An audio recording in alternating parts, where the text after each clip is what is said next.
This video is a summary of what was said in the coins alert.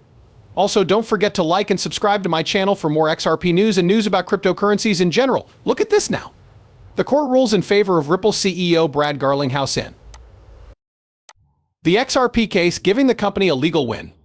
Before we go any further, there is a new crypto airdrop going on Telegram that will start on November 28th. Make sure that you take part in this airdrop. Just below the movie, there is a link. Do not miss this. Let's watch more of our movie. Both sides asked for a final decision to be made, and the court agreed. The decision was in favor of Ripple Labs and CEO Brad Garlinghouse. The court has set January 20th, 2025 as the date of the trial, getting rid of the linked pre-trial dates. New dates will be set after any appeals are heard. In the ongoing lawsuit involving Ripple Labs, the court has decided in favor of the defendants. These are the company and its CEO, Brad Garlinghouse. This decision was made after both sides asked for it, which means they can move forward with the final ruling and the plaintiff's class action is over. The CC's main claim is that Ripple broke federal securities rules when it sold XRP as an unregistered security and made $1.3 billion from it. They said that Ripple's sale of XRP was like an investment contract, where buyers expected to make money from Ripple's actions. This would make XRP a security under U.S. law. The court rules in favor of Ripple, and the XRP class action judge, Phyllis Hamilton, made the decision after both sides agreed to a move to make a final judgment and stop the plaintiff's claims.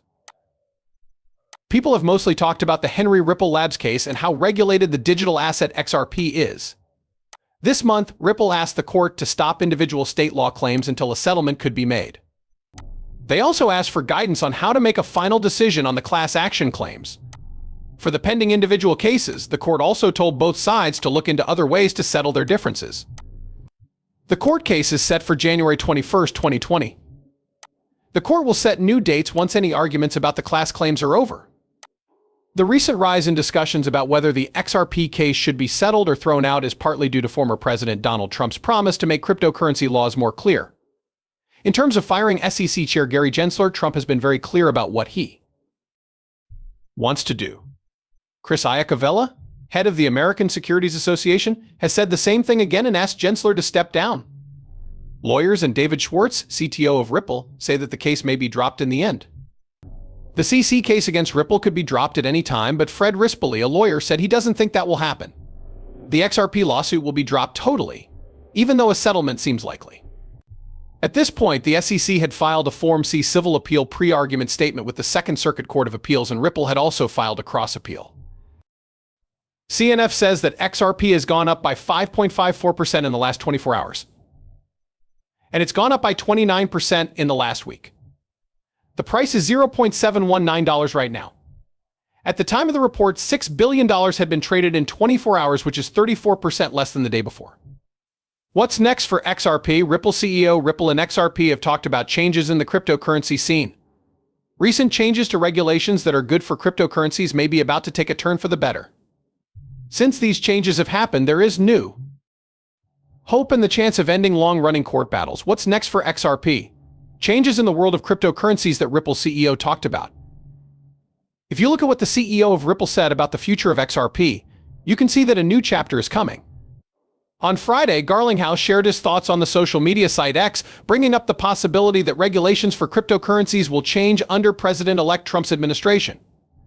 According to the CEO, Ripple's legal battle over XRP was brought up because a new government could change how the U.S. Securities and Exchange Commission works and affect the process. He praised the strength of the XRP community and said, "I've shared some thoughts on what the Trump administration could mean for crypto and also wanted to recognize the XRP family's patience and unwavering support. I talked about some of the things I think the Trump administration might mean for crypto." Garlinghouse agreed that a lot has changed since XRP was the second most valuable cryptocurrency. He said this is he thought about how XRP went from being the second most valuable digital asset to being at the center of a controversial regulatory fight. At times, the trip has been very frustrating. The Securities and Exchange Commission (SEC) has been picking winners and losers in the Bitcoin market for about 6 years now. 4 years ago, the SEC sued Ripple. He said that he thinks we can finally see the light at the end of the tunnel now that these external market factors, which are pretty much fake and manipulative, are starting to fade away. As the winds change direction, the hurdles become tailwinds. Those of us who believe in XRP's future have a huge amount of potential.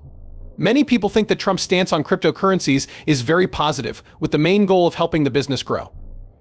Garlinghouse, along with many others in the business, sees this as a possible turning point. On his first day in office, he has promised to fire Gary Gensler from his job as chair of the Securities and Exchange Commission. General Gensler, who is known for enforcing strict rules, approach has been criticized by many people in the business, including Paul Grewal, who is the chief legal officer of Coinbase.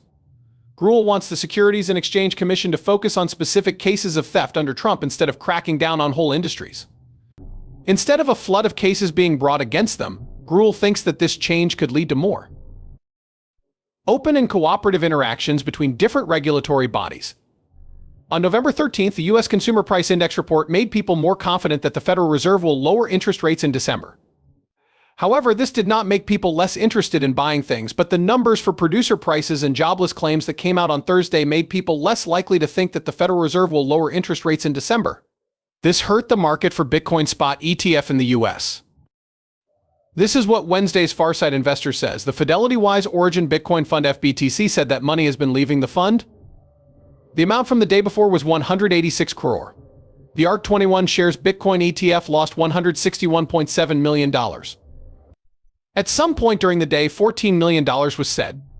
There were net withdrawals of $113 million from the Bitwise Bitcoin ETF. The amount used to be $12 million. These numbers show that $527 million leaves the U.S. market for Bitcoin spot exchange traded funds ETFs every year. This is based on data from iShares Bitcoin Trust IBIT and Invesco Galaxy Bitcoin ETF. The Bitcoin spot exchange traded fund market in the U.S. could end its 6-day streak of new money coming in if BlackRock shares Bitcoin Trust experiences small gains. The big effect that the Federal Reserve's monetary policy has on the desire for Bitcoin was shown by flow trends on Thursday. Nate Grassi, head of the ETF store, said that another $500 million or more was invested in spot Bitcoin exchange traded funds today. This was because of the 6-day run of new money coming in. A total of $4 billion was received for 6 days in a row. Since the beginning in January, net imports have been rising quickly to $30 billion. For some reason that seems crazy, Bitcoin BTC fell by 3.13% on Thursday, November 14th, wiping out a gain of 3.37% from the previous session on Wednesday. It was 87K at the end of the day. Only the second time since the U.S. presidential election did Bitcoin's value drop by a large amount. This Friday, November 15th, the next set of retail sales numbers from the United States could also change how people feel about the way the Federal Reserve will take with interest rates. There may not be any way for rates to go down in December if store sales are higher than expected. This would also make people less interested in Bitcoin. The information given is not meant to be taken as trade advice. Any purchases made based on the information on this page are not the responsibility of the people who made them. Before making any investment decisions, you should definitely do your own study and talk to a professional who knows what they're talking about.